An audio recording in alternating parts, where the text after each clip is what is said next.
I'm doing great. It's been a long couple days, but successful so far, and getting close to wrapping it up. So thanks for joining us today.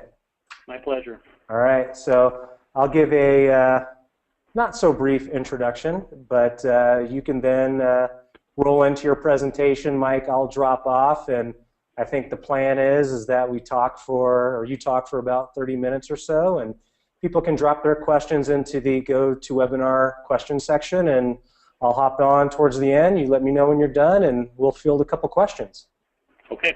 All right, so the next session is called Selling, Pitching, and Profit. Michael Kern grew up in an attorney service family. His father, Dave Kern, started what is now Kern Legal Services in 1961. Since taking over the company, Michael has been able to grow his company from a mom-and-pop operation to one of the largest firms in California. Over his 20 years as a CALSPro member, he has served in many capacities. He has been named Member of the Year twice and is the current immediate past president of CALSPro. Michael is an accomplished industry speaker and recently spoke at the California Association of County Clerks, presenting alternatives to California's current process server registration program. Mike will discuss today his approach to sales and growing his client base. He'll cover how you pitch your team's competitive advantage and how he's transitioned from managing his firm's business development on his own to delegating sales to an actual sales force. In addition, Mike will talk about the importance of analyzing your agreements and pricing. It's true that volume doesn't always equate to profit, and he'll also talk about what clients and deals you should potentially avoid. So with that said, Mike, I will hand it over to you. Okay, thank you, Trent. Anyways, we're going to cover a wide range of topics, anywhere from goal setting, decision making, money management, business ethics, to contracts, to outside sales, and then of course marketing and pitching to customers. So to start off, we're going to talk about goal setting, and I find this one to be one of the most important things. I think every company, whether you're small or big, you got to have to set certain goals of what you're looking for. So I always try to figure out what type of customer are we looking for, how big of a customer we're looking for. I try to go back and then figure out what I expect of my sales team, what kind of deal can be made, what deal we don't want to have made. How do I inspire my team to achieve my objectives or the company's objectives? What is our income growth looking forward to? Then you got to figure out the cost versus value.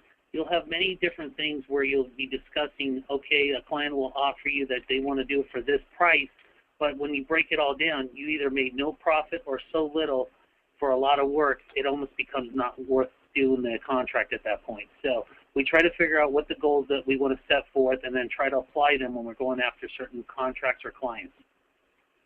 While we're doing all that, then we go into the decision making. So when we go to a potential client or a client that we want to try to gain as a customer, we try to find out who makes the decision. Then when we get in front of that client that makes that kind of decision, you have to kind of venture out by saying, listen, can you make the decision after we give our proposal?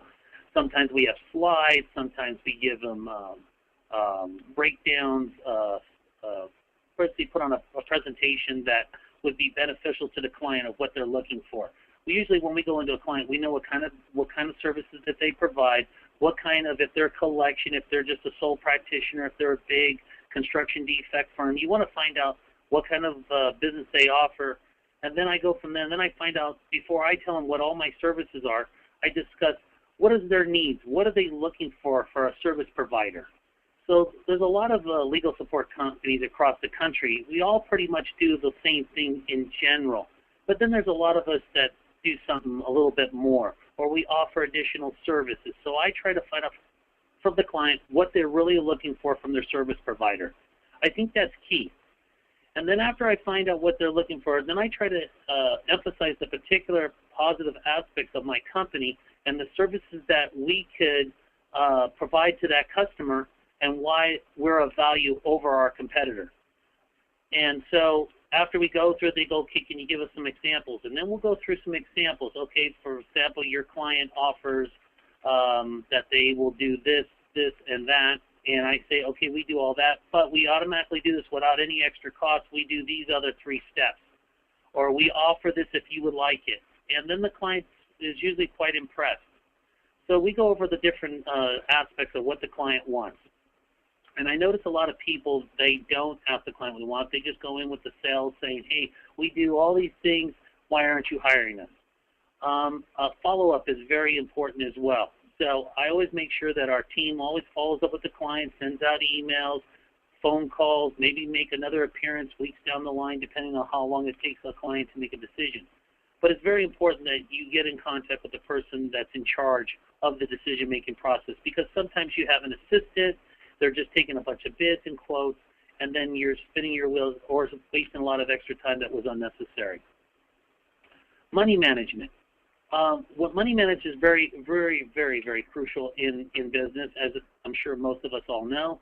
The costs associated with providing those services to the client. For example, you might get a client that wants you to carry receivables for 90, 120 days, depending on whether it's a state, federal, or county contract. Do you have the kind of capital to cover that client for that period of time? So you have to decide what is going to be involved by you trying to either get this client or whether you can actually handle the size of a client. Do you have staff to be able to handle this kind of client? There's a lot of different things. I think a lot of people, they say, oh, I just want to get more business. Oh, yeah, we'll figure it out when I get. No, these are things you need to figure out ahead of time before you go after these clients. So I always find it that, when I tell a client these are our net terms, we're net 30 days, this and that, and they tell us straight up that we're net 90, or I pay our entire bill by credit card, even on our filing fees, that might change your pricing structure. So therefore, you got to make sure that you know all the terms and everything is set up front before you actually start doing business with that particular client. Cash flow, so you got to figure out your cash flow. You may be tapping in a lot of clients. We have one that's a potential client right now. It's about $100,000 a month, and I have to advance all the filing fees. Give or take $25,000 to $30,000 of it is filing fees. So, and then on top of it, they pay net 60 days. And they want to pay it, when they pay it in the 60 days, they're going to pay it by credit card. So therefore, you're going to lose 3 to 4%, depending on whether you use Visa or American Express, to pay their bill. And you have to take that cost and figure that in the total package that, okay, I'm going to lose this much off of the money I advance towards credit card charges. So all that has to go in. I think a lot of people don't take that into account, and they just say, well, I did a $100,000 business, but what was the cost factor involved with it? So that's very important. And you got to decide whether you're borrowing money or you're hemorrhaging money against your own income that's coming in on a daily basis. So we try to make sure we got everything covered. Most of the mid-sized or bigger companies have credit lines, so that should money doesn't come in, you always got something to cover you. But credit lines, as you know, cost anywhere from 4 to 7% interest that you have to pay while they're using the money while you're waiting for your client to pay back the receivables that you're waiting for. So very important to make sure that's all accounted for. The pros and cons of government, city, and state contracts. As my previous speaker had just spoke about how they have several big city and state contracts, we too. I have several different contracts, and that is a big area of concern at times. You really got to really fine-tune when you get the RFP from the particular county, state, or federal contract that you're getting, and you're going through it. You really got to really read it in depth. Sometimes they're asking for things, or they're holding you accountable for things that's either out of your wheelhouse, or they want to hold someone else responsible should something go wrong, not necessarily on your part, but on just overall. I'll give you an example to this when it comes to the money management of it. For example, we have a lot of federal, state, and county contracts. I can almost guarantee almost all of them pay 90 days past net. So, you're basically holding the back end from anywhere from 90 to 100 to 150 days sometimes. You got to make sure it's worth going after that contract. Now, if it's filler work or it's good money, or you're charging a very good rate for it that it's worth it, then you adjust accordingly. But sometimes we had one where I saw one particular contract was for child support in the state of California, where we're going through the page and it's 40, 50 pages, their RFP, and after you go through it, they had a part that for child support, if the individual contests the service, for example, and this is after we served the person personally and they got a judgment, now they suspended their driver's license, If they contested, that the attorney service or legal support company would have to pay them $500 whether they win or lose just because someone contested. Well, you're going to know that after you serve someone personally and you prove that you served that individual, they're going to turn around and charge me $500 to get $50, $60 or less, depending. It just doesn't make sense. So you got to look for the pitfalls. Sometimes they have unreal expectations where they expect, that you served it on a Friday night. They want the proof within 48 hours, and they count Saturday and Sunday. Most of us don't work Saturday and Sunday, so the next business day, I have to make sure that the contract states business hours, not just hours. So those are important key things that you got to remember. Also, another pros and cons to the contract. Sometimes you need to be certified. And as we were talking earlier in the previous session, we were talking about compliance. Compliance is becoming a very big issue, not just in New York and Texas, but in a lot of states. You're starting to see it, especially with government contracts.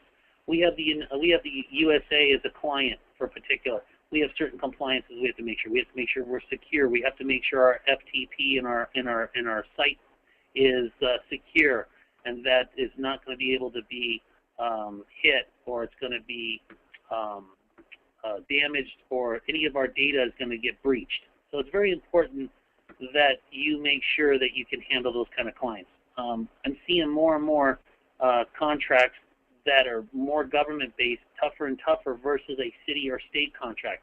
I see that the state contracts are kind of more of the easier ones versus the government contracts.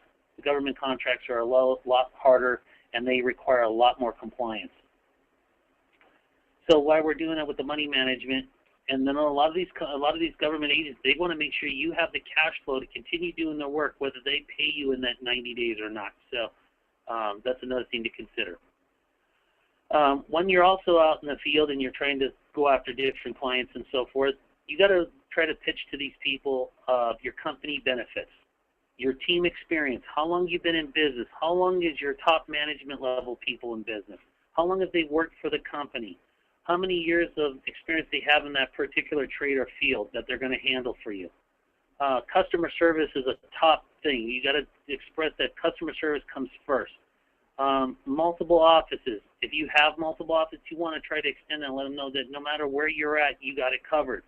I always tell them we have multiple offices, and then I extend that I got affiliates nationwide, and we can handle anything. I also told them I have many resources, whether it's technology, employees, affiliates, whether we have online tracking, photo upload, GPS. You got to be able to tell them all the different things why they need to use you. What's the benefit to use you? Why do I want to use you over your competitor? Because most of your competitors will be able to do pretty close to a lot of the same things you do. It's the smaller companies that usually can't. So that's important. When you want to go in there, you want to try to differentiate you from your competitor. I usually try to do that. Business ethics. I always make sure I tell everybody, don't do anything illegal to help a client or to make a buck. So if they say, hey, will you just do this? Hey, we know it's good. We make our clients. We've had clients where they tell us to go back and drop services.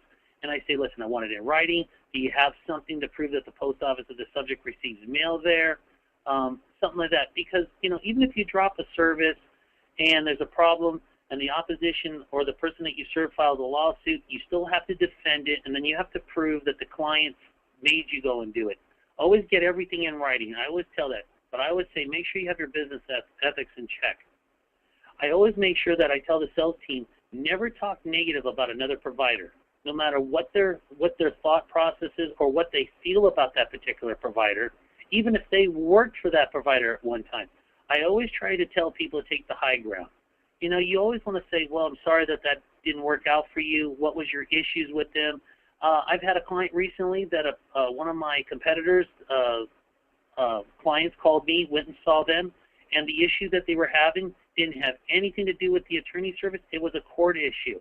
And I told them, I appreciate that they want to switch to our company, but if they're going to switch, they're going to have the exact same problem if they used us, only because the issue wasn't the attorney service or legal support company.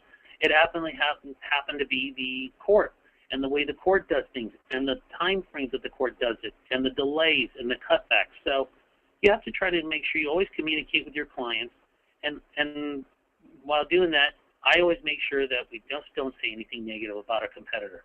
If anything, I'd say, you know, depending on who the competitor is, they might have been around for many decades. I always try to, if anything, raise the level of them by saying, gee, they must be doing something right. They've been in business X number of years. I'm sorry it didn't work out with you, but here, this is what we can do better, or this is what we can offer. So these are the kind of things that you have to look at when it comes to ethics. I'll see a lot of people that'll do things unethical, or even people that solicit our accounts, and they'll say, you know, very, very distasteful things, and I just don't believe that we need to stoop to that level. People will find out a matter of time what kind of company we are versus what they're dealing with on the other end. Several different other issues, for example, contracts, the pros and cons. You got to analyze your agreements and the pricing. You're going to see people that'll say, well, we got an account that does $1 million in serves a year, but it costs you $980 to do the business. So that's a lot of work. Was it really worth to make a $20,000 profit to do? I mean, to me, it's not, but some people say, hey, that's $20,000 I made. But think about all that work you had to do where you could have taken on 20 other accounts, didn't have to do as much work, and made a lot more profit without all the extra aggravation. Believe it or not, doing big contracts, there is a lot of extra work. You got to make sure you have all the resources, and you got to make sure everything is staggered properly. You know, one fail of it, there might be things in the contract that you don't comply with this, or you didn't make the time limit on this particular assignment, or you didn't complete it by the time frame that you executed the signature to. There might be a damage thing. You know, you might be charging $50, but they might have it that you're paying more than what you got paid for the assignment, or the assignment is free. So it's very important that you make sure that you are meeting all the contract rules and that you agree to, so that you make sure that you don't get caught, because otherwise you'd be doing a lot of work for free, especially when you're dealing with city, state, and county contracts. We had one time where we were going to try to take on the Child Support Division for Los Angeles, and they were discussing on that particular contract that 53% were served, but 47% were bad. We said, okay, so they're bad at trust. But the catch was that on the 47%, you don't charge them any knock-on. You charge them zero for it. So basically, you had to pay your vendor, your independent contractor, your employee, whoever did the job for you. You still have to pay them, but you can't bill the state. And on most of those things, now their big sell pitch was, well, we have $3 million worth of work. Yes, that's great, but I can't do work for free. Then on top of it, they would have certain compliance that if you didn't verify it in so many days, the price went down on the service. You know, those are the things. We had one recently just like that where several people, after they heard that, they got up out of the room and they said, well, just put in a bid. There was no reason to put a bid in, because they're going to take the account that either does it the cheapest or the account that is going to do it for nothing. And so those are the contracts you really don't want to get into. Now the contracts we have some government, and I have some county contracts in the state of California where I top end prices, where I might charge, let's say, $90 for a particular job to serve it, but maybe half as much if it's bad, which is fine, because when you balance it all out, it comes out to about what I charge for a service anyway, so it all works out, especially when I serve more than they're bad. So those are the kind of things you want to look for when it comes to contracts. Outside sales representatives. Okay, this is a big thing. There's different ways you can have a sales representative. For example, you can have a salary-based representative that you pay a high salary. He gets no commission, but for him to continue getting that salary at whatever base rate you're charging him, he has to produce so much work or income for his salary per month. If he doesn't, then his salary gets lowered. The other one is just commission-based. You pay him nothing. It's strictly a percentage of whatever you bill per month on the gross, minus your advances, not your costs, but your advances. Then there's salary plus commission, where you give them a salary, whatever that base salary is, plus a certain percentage of the commission. So obviously, if you're commission-based and you're going to give them 8 to 10% and no money out of your pocket, versus a salary where you pay tens of thousands of dollars in salary and then maybe 2 or 3% commission. So that's up to you. And then you got people that are just straight independent contractors, where I've had a couple different guys where they're actually process servers. They're independent. they get a particular contract, or they got someone in a particular law firm that they can get the contract. And then what I do is I give them a commission based off of that, because they said, hey, I can get you in with the right person. You can get the contract, but I want a cut of it for a percentage for a particular, maybe a year, maybe it's 6 months, maybe it's 2 years. It all depends on what your agreement is with that particular person. So there's 4 different ways that you can actually do outside sales. And so then what I do is I take the outside sales team, and depending on who I'm having do what for that particular time, and then I go over what our company policy is, what the Cant do's and don'ts, and then I teach them how to market the clients. You know, what are we looking for, and how do you want to get your point across? Don't forget, you know, you go to a lot of big corporate buildings, and while you're in the corporate building, you know, you got security. They just don't let you run up the elevator anymore. Especially a lot of downtown buildings now, you got to do a lot of pre-emailing, calling, direct calling, mailing. You know, there's many different ways that you can market stuff to try to get that particular potential client's attention. So we do a lot of legal secretaries conventions. We market on the internet. We go to state bars, lawyer-based conferences. Like the Consumer Attorneys Associates, Defense Council. I go to a lot of Process Serving Association conferences.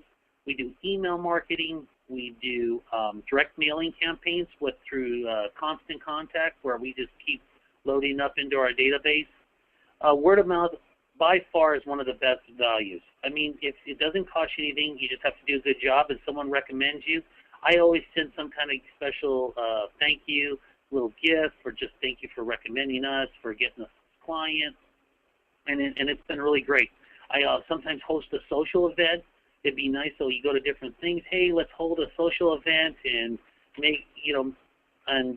try to promote your company as a whole. You know, put out special things, give out little gifts.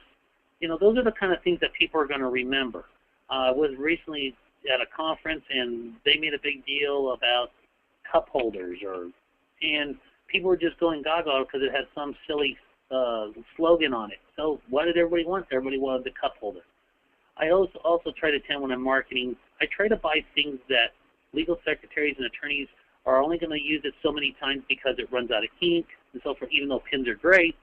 You try to get them things that are not going to get thrown away, that you're constantly going to have a presence between mouse pads, cup holders, mugs, you know, those kind of things I find are valued.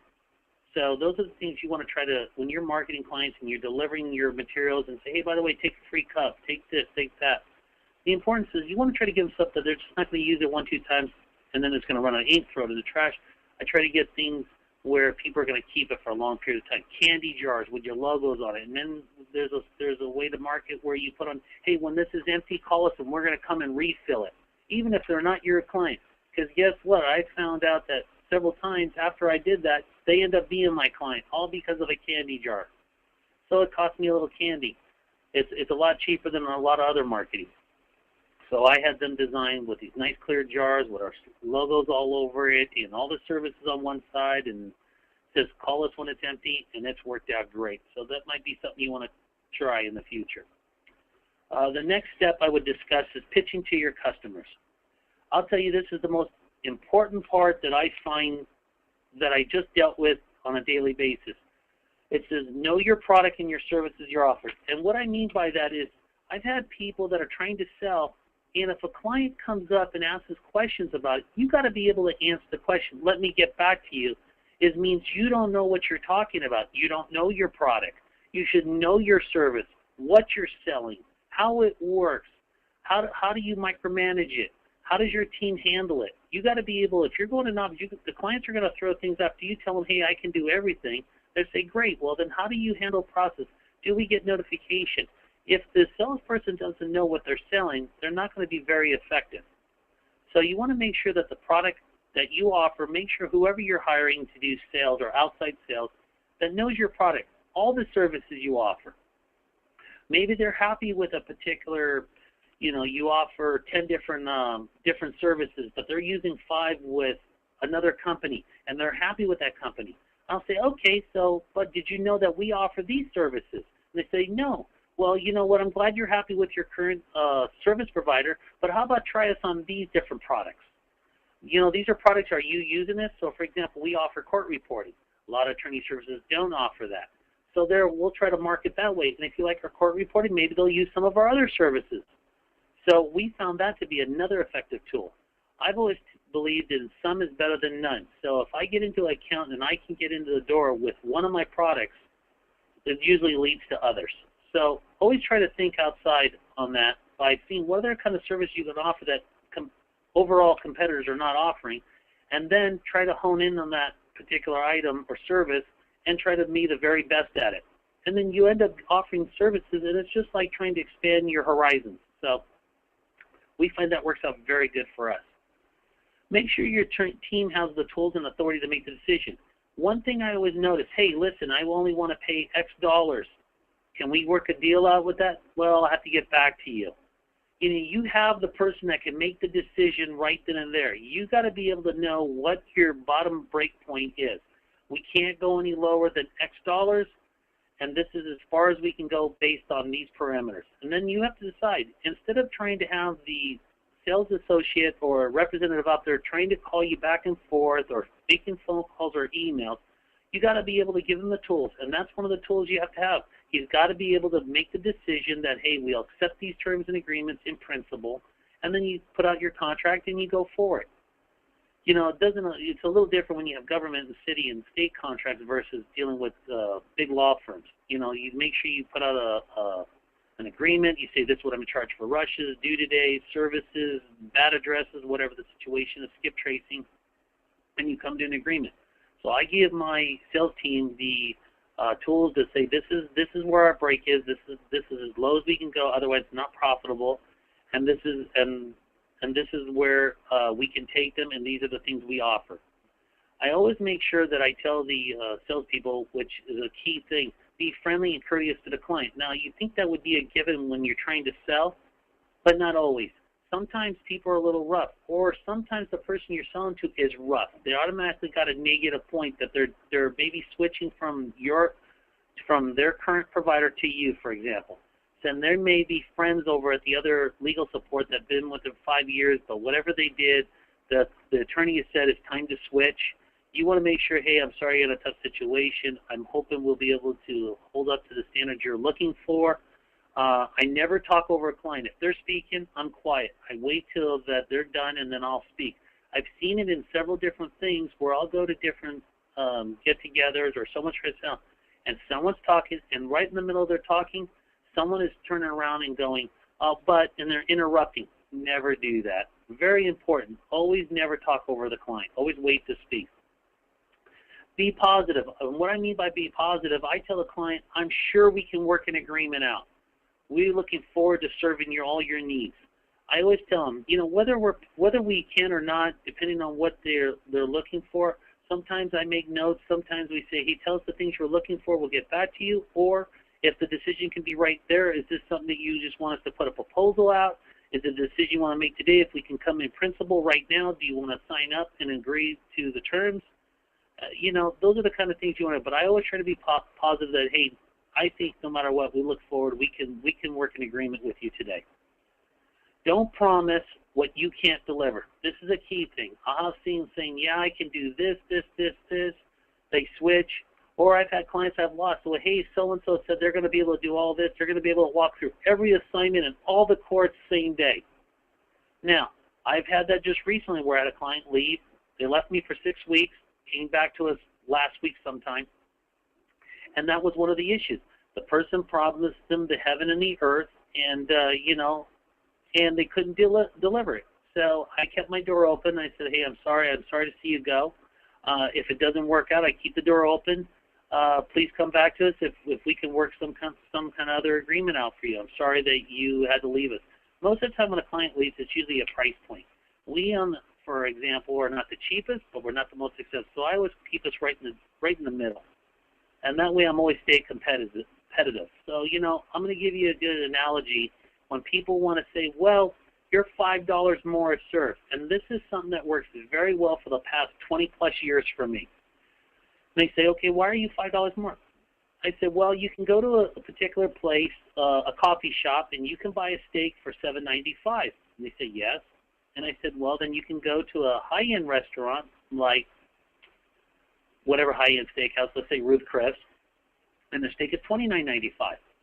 Now, we'll say, well, why is the steak $29.95 when I can get a steak down the street for $7.95? And so the analogy I use, listen, they're both edible, but one sure is a lot better than the other. And that's how I try to tailor my services. I believe that we're the Ruth Chris of steak. So therefore, I try to tell them, if you like Ruth Chris, you'll like us. And I've gotten a lot of comments just based on that analogy. So if that works for you, use it. Offer references to when you're pitching. Hey, make sure you have a list of references that people can talk about. And you don't necessarily have to have it all big clients. You can have small, medium, large contracts. Certain ones won't give any references or don't want to be used as a reference. So you just tell them, hey, and then ones that you're not giving, these are some of our clients as include. And then you can list some of your clients, whether it's the state of California, the United States of America, whoever it is. They can't give a reference, but those are my clients. And then you can decide at that point, if that's any value to them. Offer and provide your clients with firsthand knowledge of your staff. I always say, here, listen, these are all the contact people. I give them a master list. These are the phone numbers. This is the extensions. This is how you can get a hold of them.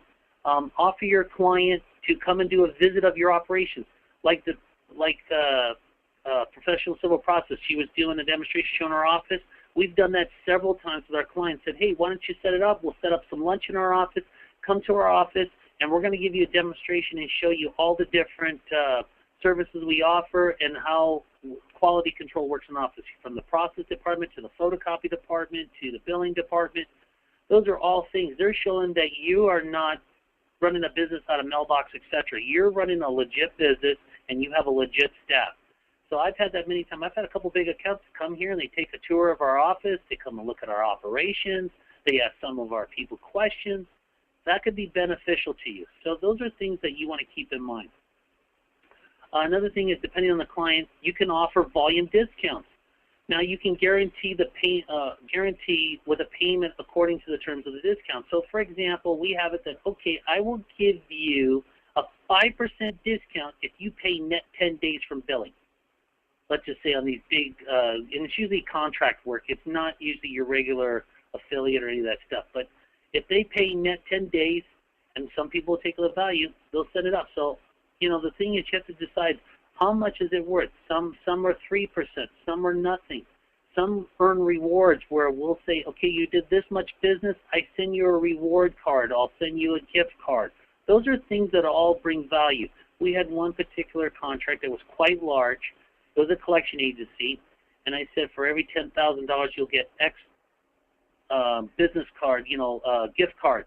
And what they were doing is whatever the gift card of value was, they were distributed out to all their secretaries for doing a good job. So if somebody pumped out a lot of work, she got more cards. So a lot of people were working harder, even though I was giving them the rebate for it, and they paid me on time. They were giving it to rewarding their employee staff, so therefore the employee staff works well with you because now they're working harder to make sure they do a good job so that they can get the rewards. Now, the bad part is, yeah, you're giving some of your profit away, but at the same time, you're also building a friendship and a relationship that solidifies your position, so therefore it's going to be a lot harder for someone to get an account away from you. And then the value you provide versus other providers. This is always the key. I always say this is the value we provide versus maybe my competitor. And depending on if I know who the competitor, I already know the services they offer. And I'll tell them what the difference is between me and what the competitor is, and vice versa, without being negative, just saying they offer this, and this is what I offer, and why we're a better value overall. And here's another big thing that was really important recently, which I just got an account recently based on this because of the way I dress. I was in a particular day, I was wearing a dress shirt and a tie, not that you need to do it, but she said a person came in a t-shirt, came in jeans, came in tennis shoes, and she just didn't feel that they were going to be adequate. And she didn't even listen to it. She says, no, we're not interested. Thank you anyways for coming. Another one thing that you might want to offer clients, I've already had it where I put out my declaration that I have liability insurance, E&O insurance, business liability insurance. I've had several clients where I say I'm covered with X millions of dollars in coverage. I'm here to protect you. If you need to be a writer on my account for the account, just like you have to send it for government, state, and federal contracts, you have to send a copy of your insurance to show that you're covered with that kind of guarantee to them. These are things that I've been giving away now to even regular companies, even a client that I make $500 a month. They'll say, hey, listen, do you have insurance? Listen, we all have insurance. We're insured, we're registered, we're bonded. We got you covered. Should we make a mistake, I got your back. And that is a good thing, because recently I had someone that blew a statute from another company, and the first thing they called me because they were looking for an attorney service, and when they called me, I told them, yeah, we got it, and I can send you a copy. And while I was talking to them, I was emailing them the copy of my declaration to show that I have insurance to cover them, and that they could verify that it was legit, or I could have them add on a writer should they become an account. Because the particular company they had was a smaller attorney service. They had no E&O insurance. They had no liability. They blew a statute, and they said, now I'm going to sue them. Oh, okay, you're going to sue a company that could be an individually DBA or a corporation, and then they close up that corporation, and then they open up another company. So you want to show, hey, I've been around for a long time. I'm insured. I got workers' comp. These are all things to make you stand out above your competitor. I find that to be a very good value, and hopefully you do too. Pretty much that completes my presentation. If anybody has any questions, I feel free to hear any questions. Awesome. Great job, Mike. We'll stay on for a few minutes and see if we have any questions that roll through. I'm just getting some good comments about the presentation, so very well done. Great job. One of the best presentations is what I just is the message I just received. Very relevant information, so that's good news. Thank you, Mike. Thank you. I appreciate it, and I'll be glad to send Trent my syllabus if he wants to make it available. I have all this in a checklist, and that someone can use it as a checklist for their own company.